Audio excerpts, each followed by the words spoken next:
কি গো, নাবি কি আমাদের মতো নাবি? তাহলে চিন্তা করুন। আচ্ছা বলুন, এই কালারটা কিসের কালার? একটু বোঝাচ্ছে আপনাদেরকে, অসুবিধা হয়েছে? এটা কি কালার?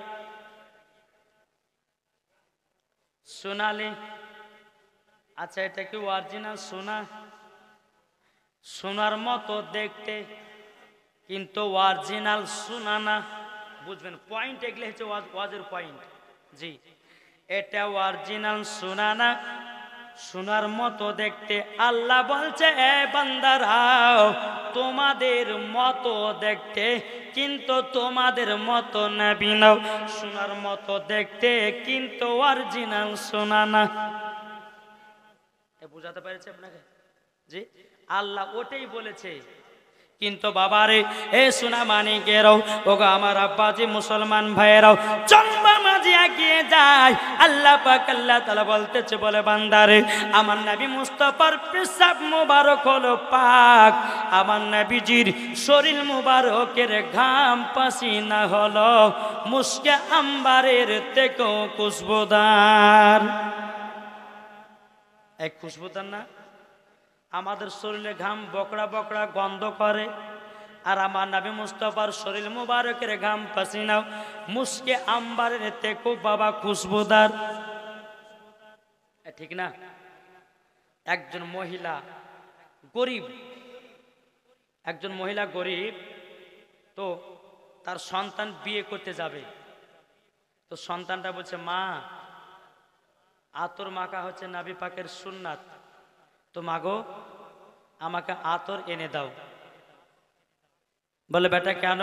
বলে আতর লাগিয়ে আমি বিয়ে করতে যাব। জোরে বলেন। মহিলাটা বলছে, বেটা গো আমি তো গরিব, আতর কিনার ক্ষমতা নাই। ছেলেটা বলছে, বলে মা জাননি মাও, ওগো মাও, আপনি যদি আমাকে আতর না দেন আমি বিয়ে করতে যাব না। কে বলছে? ছেলেটা তার মাকে বলছে। বলে বেটা কোথায় আতর পাবো গো বেটাও? বলছে মা আপনাকে যেমন করে হোক ব্যবস্থা করে দিতে হবে। এদিকে মহিলাটাও এক পা দুপা করে আমার নবী মুস্তাফার কাছে গেছেন। ওগো দয়ার নবীজি, আমার বেটা বিয়ে করতে যাবে, কিন্তু নবী গো আতর নাইলে পরে বিয়ে করতে যাবে না। আমি তো গরিব মহিলাও, আমি তো গরিব মহিলাও, আমি কেমন করে আতর কিনে দেব? আমার নবী মুস্তাফাও বাবাজি কি করেছেন, শরীর মুবারক থেকে বাবা ঘাম গলাকে চেঁচে চেঁচে একটা বোতলের ভিতরে ভরে দিয়েছে। ভরে দেওয়ার পরে বলছো, গো মা এটাকে তোমার বেটাকে শরীরে লাগিয়ে নিতে বলো। বাবাজি আমার নবী মুস্তাফার শরীরের ঘাম পাসিনাও যখন বাবা ছেলেটা লাগাইয়া নিল, বিবাহ করে বাড়িতে নিয়ে এসেছে। বাবা 1 বছর পরে তার সন্তান হয়েছে। সন্তানের শরীর থেকে বাবাজি আমার নবী মুস্তাফার খুশবু পাওয়া যায়। তাহলে কি গো, নবী কি আমাদের মতো? জি, আরো আপনাদেরকে বলতে চাই, যারা বলে যে নবী আমাদের মতো, ভাই তুমিও মুসলমান আমিও মুসলমান, তোমাকে বুকে টেনে আমি বোঝাবো, বুঝলে ভালো, না বুঝলে আরো ভালো, নাকি? জি। আচ্ছা বলুন, আমার নবী মুস্তাফা যখন তিনি মায়ের গর্ভে ছিলেন, আচ্ছা আমি নাকি বুঝতে পারতো? কি গো, বুঝতে পারতো না? পারতো না। আর আমাদের ঘরের মা বোনেদের যদি গর্ভে সন্তান আছে, বুঝতে পারে কি পারে না? পারে না? পারে। হযরতে মা আমিনা বলতেছে, বলে আমার গর্ভে যখন আমার বেটা ছিল আমি বুঝতে পারতাম না। কোন মাসে হযরতে আদম আলাইহিস সালাম এসে বলতে, বলো গো আমিনা, তোমার গর্ভে এমন একটা পুত্র সন্তান আছে, তিনি হবে আখেরি জামানার নবী।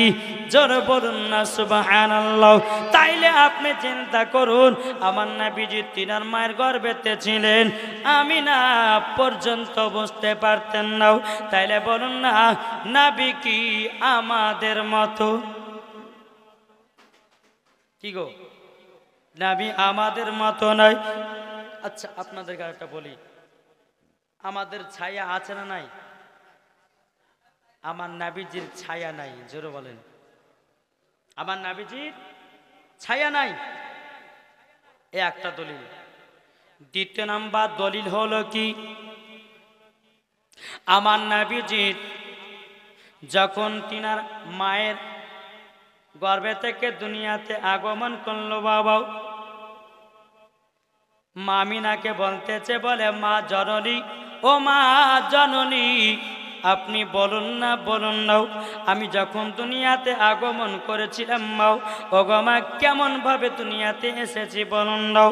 হযরতে মা আমিনা রাদিয়াল্লাহু তাআলা আনহা তিনি বলতেছে, বলো গো আমার বেটাও, তুমি যখন 12 রবিউল আউয়ালে শুবে সাদিকে সোমবারের দিন তুমি দুনিয়াতে যখন আগমন করেছো, ও বেটা বেটা জানো একটা নূর আলো জানো বেরিয়ে আসলো, জোরে বলুন না সুবহানাল্লাহ। ও বেটা যখন নূর আলো যখন বেরিয়ে আসলো, ওই নূরের আলাতে আমি শাম দেশকে দেখতে পেয়েছি।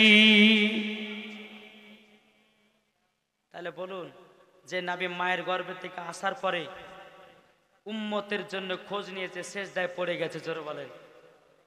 কি হয়েছে? সেজদায় পড়ে গেছে। তাহলে আপনি চিন্তা করুন, আর আমাদের ঘরের মা বোনদের গর্ভে থেকে যখন বাচ্চা জন্ম নেয় প্যাপু করে কান্না করে, করে না? করে কি করে না? আমার নবীজি দুনিয়াতে যখন বাবা আসলেন, আসার পরে পরে বাবাজি এ সুনামানিকেরাও, ও আমার আব্বাজি মুসলমান ভাইরাও, তিনি বাবাজি সেই দাঁতে পড়ে গেছি। সেই দাঁতে পড়ে যাওয়ার পরে বাবাজি ইয়া রব্বি হাবলি উম্মতি, ইয়া রব্বি হাবলি উম্মতি, আমার নবীজি দুনিয়াতে আসার পরে উম্মতের খোঁজ নিয়েছে। তাইলে বলুন, আমার নবী এখন ওই মদিনাতে কান্না করতেছে বাবা, গুনাহগার উম্মতের জন্য কান্না করতেছে আমার নবীজি। তাইলে বলো নাও ও সোনামানিকেরা, ও বাবাজি মুসলমান ভাইরাও, তাইলে বলুন আমরা নবীকে পেয়ে খুশি না বেজার? যে নবীকে পেয়ে আমরা কোরআন পেলাম, যে নবীকে পেয়ে বাবা আমরা রোজা পেলাম, যে নবীকে পেয়ে বাবা যে আমরা হজ যাকাত পেলাম, তাইলে বলুন না আমরা 5 ওয়াক্ত নামাজ পড়ব কি পড়ব না? কি গো, নামাজ কে কে পড়েন একটু হাত তোলেন।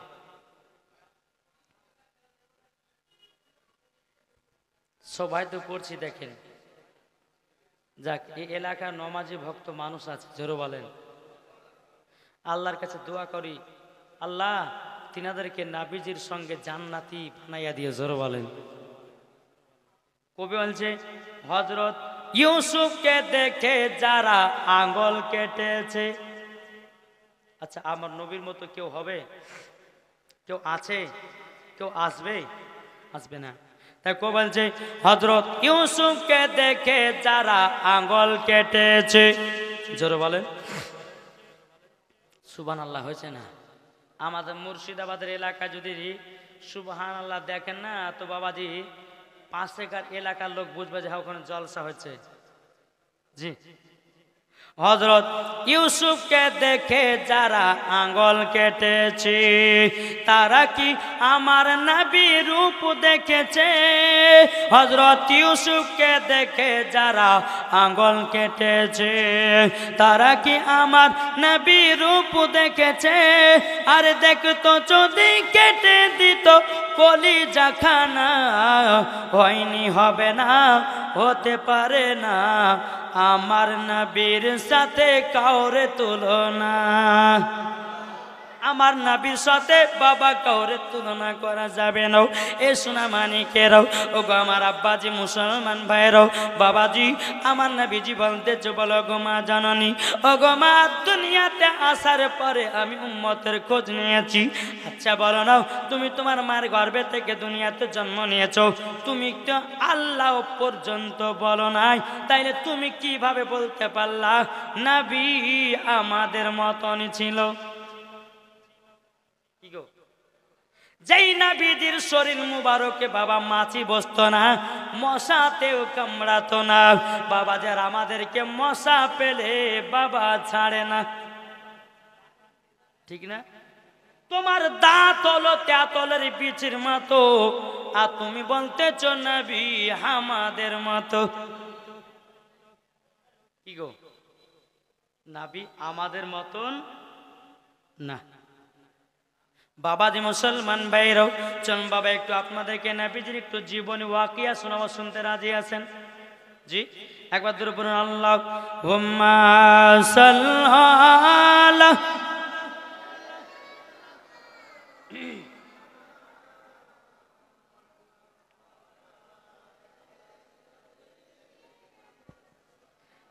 মাওলানা মুহাম্মদ সাল্লাল্লাহু তাআলা আলাইহি ওয়াসাল্লাম। তো বাবাজি শোনা মানে আমার নবীজির বয়স যখন বাবা 6 বছর, ক বছর বললাম? 6। মা হালিমার বাড়ি থেকে আসলেন মক্কাতে। আমার নবীজি কাবাতে হিলানা দিয়ে বসে আছেন, জোরে বলেন। যখনই বসে থাকা নবী আমার দৃশ্য দেখছেন কি জানেন? কাবার পাশে দুটো পাহাড় ছিল, সাফা পাহাড়, মারওয়া পাহাড়। ওই পাহাড়ের উপরে কিছু বাচ্চা বাচ্চা ছেলেরা উঠেছে, আর ওই বাচ্চা ছেলের বাপেরা পকেট থেকে খেজুর বের করে খাওয়াতেছে। আমার নবীজি কাবাতে হিলানা দিয়ে দেখতেছে দৃশ্যটা। সুবহানাল্লাহ। বাবাজি আমার নবী মুস্তাফা তিনি এক পা দুপা করে গেলেন হযরতে মা আমিনার কাছে। বলছো গো মা জননী, ও মা জননী, ও গো মা, আমার কি আব্বা নাই? আমার কি আব্বা নয়? আবার মা আমিনা রাদিয়াল্লাহু তাআলা না বলছে, ও বেটা, হঠাৎ করে তোমার আব্বা জানের কথা বললে কেন? কি কারণে বললে বলো না? ও গো বেটা, তোমার আব্বার কথা মনে পড়ে গেল। আমার যেন চোখের পানি ঝরঝর করে বেরোতে লাগলো। আমার নবী বলছে, মা গো, আমি কাবার কাছে বসেছিলাম, পাহাড়ের ওপর বাচ্চা বাচ্চা ছেলেরা উঠতেছিল। ওই বাচ্চা ছেলের আব্বারও পকেট থেকে খেজুর বের করে তাদেরকে খাওয়াতেছে। ওগো মা, আমার আব্বার কথা যেন মনে পড়ে গেল। ওগো মা জননী, আমার আব্বা জান আছে কোথায় বলুন না? হযরতে মা আমিনা রাদিয়াল্লাহু তাআলা আনহা বলতেছে, বলো গো আমার বেটা, তবে শুনে নাও, আমি তোমাকে একটা কথা বলে দিই বেটা। ওগো বেটা, তুমি যখন আমার গর্ভে ছিলে বেটা, তোমার আব্বা মুলকে সামে গিয়েও আর মক্কায় যেন ফিরে আসলো না। আমার নবীজি বলতেছে, বলো গো আম্মা জান, তাইলে আমাকে আমার আব্বা জানের কবরের কাছে নিয়ে চলো। আমার মা আমিনা বলতেছে, বলে বেটা, তোমার আব্বার কবরের কাছে যে কি করবা বলো না? তখন বলছো, গো মা জননী, আমার আব্বা জানের কবরখানা জিয়ারত করব। জোরে বলুন না সুবহানাল্লাহ। সোনামানিকেরাও, এ বাবাজি মুসলমান ভাইরাও, এ সোনামানিকেরাও, তাইলে বাবাজি বোঝা গেল হযরতে মা আমিনা রাদিয়াল্লাহু তাআলা আনহা তিনি বাবাজি কি করেছেন?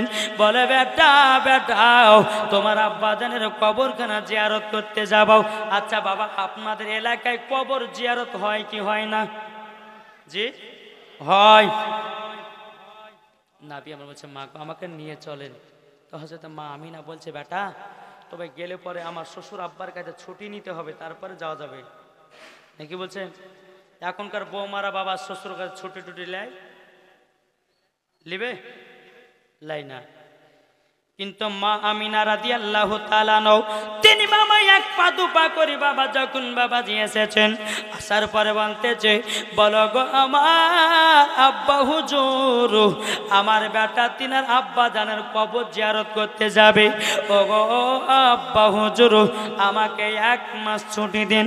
ও গো আব্বা হুজুর, আমার মার বাড়ি হলো সোনার মদিনাতে। ও গো আব্বা হুজুর, আমার স্বামীর কবর জিয়ারত হবে এবং কিনা আমার মায়ের বাড়িও বেড়ানো হবে। আব্বা গো, আমাকে 1 মাস ছুটি দিন। আব্দুল মুত্তালিব বলছে, বৌমা আমিনা তবে যাও, তোমাকে ছুটি দিলাম মা, একটু তাড়াতাড়ি ফিরিও মক্কাতে। ঠিক আছে আব্বা, ফিরবো। একটা উট নিয়েছে। হযরত মা আমিনার সঙ্গে আইমানকে ডাকা হলো। বলে, আইমান, আমার বৌমা আমিনাকে নিয়ে চলে যাও মদিনাতে, উটের উপর চড়িয়ে। নাবি আছেন পেছনে আর মা আমিনা আছে সামনে। উম্মা আইমান উটের লাগাম ধরে টানতেছে। আল্লাহর কি কুদরত, উট বাবা আগে যায় না, উট আগে যায় না। বাবাজি সোনা মানিক, তো যাই হোক, আল্লাহ পাক আল্লাহ তাআলা যেন আমাদের সকলকে নবীজির গোলাম বানিয়ে না। জোরে বলেন আল্লাহুম্মা আমিন। একটা 12 রবিউল আউয়ালের একটা নিত্য নতুন নাত আমি নিজে তৈরি করেছি, 2 করে পড়ব, শুনতে রাজি আছেন? জি। ঝড় ঝড় ঝড় রহমত ঝরে, সুবে সাদিকের ভোরে। জোরে বলবেন না? ঝড় ঝড় ঝড় রহমত ঝরে, সুবে সাদিকের ভোরে।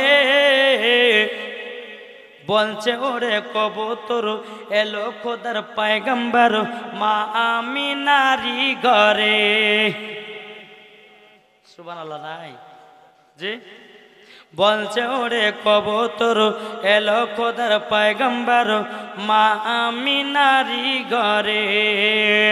যারি চেহারাতে নূরের ঝিলিকি মারে। জোরে বলেন। যারি চেহারাতে নূরের ঝিলিকি মারে, হাসিল জানো মুক্তা ঝরে। সুবহানাল্লাহ নাই? যারি চেহারাতে নূরের ঝিলিকি মারে, হাসিল জানো মুক্তা ঝরে। তাই বলছে নবীর দাদা, কি রূপ দিল মোর খোদা। বলছে নবীর দাদা, কি রূপ দিল মোর খোদা। যে দেখে চাই হয়ে যায় নবীর প্রতি ফিদা। ঝড় ঝড় ঝড় রহমত ঝরে, সুবে সাদিকের ভোরে। বলছে ওরে কবুতর, এলো খোদার পয়গম্বর মা আমিনারি ঘরে। শেষ ছন্দে শুনুন, আরো বড় ছিল কিন্তু বেশি বলবো না, যেহেতু মনে হয় হুজুর চলে এসেছেন, আমি দেরি করছি না। তাকে বলছে, আরে করবে না কেউ আরে মূর্তি পূজা। জোরে বলেন, একটু জোরে বলেন না। আরে করবে না কেউ আরে মূর্তি পূজা, এসে গেছে বান্দাদের রাজা। এসে গেছে বান্দাদের রাজা। তাই বলছে কালো কাবা মারহাবা মারহাবা। তাই বলছে কালো কাবা মারহাবা মারহাবা। তার পরস্পরে হয়ে যায় নবীর প্রতি ফিদা। ঝড় ঝড় ঝড় রহমত ঝরে, সুবে সাদিকের ভোরে। বলছে ওরে কবুতর, এলো খোদার পয়গম্বর মা আমিনারি ঘরে। জোরে বলেন। যাক বাবাজি, আমার বক্তব্য এখান থেকে সমাপ্ত করলাম। যদি হয় বলার মধ্যে ভুল ত্রুটি, সর্বপ্রথম আল্লাহ তাআলার কাছে ক্ষমা প্রার্থী। সকলে বলুন আস্তাগফিরুল্লাহ রব্বি মিন কুল্লি জামবি ওয়া আতুবু ইলাই ওয়ালা হাওলা ওয়ালা কুওয়াতা ইল্লা বিল্লাহিল আলিয়্যিল আযীম লা ইলাহা ইল্লাল্লাহু মুহাম্মাদুর রাসূলুল্লাহ সাল্লাল্লাহু তাআলা আলাইহি ওয়াসাল্লাম। আসসালামু আলাইকুম ওয়া রাহমাতুল্লাহি ওয়া বারাকাতুহু।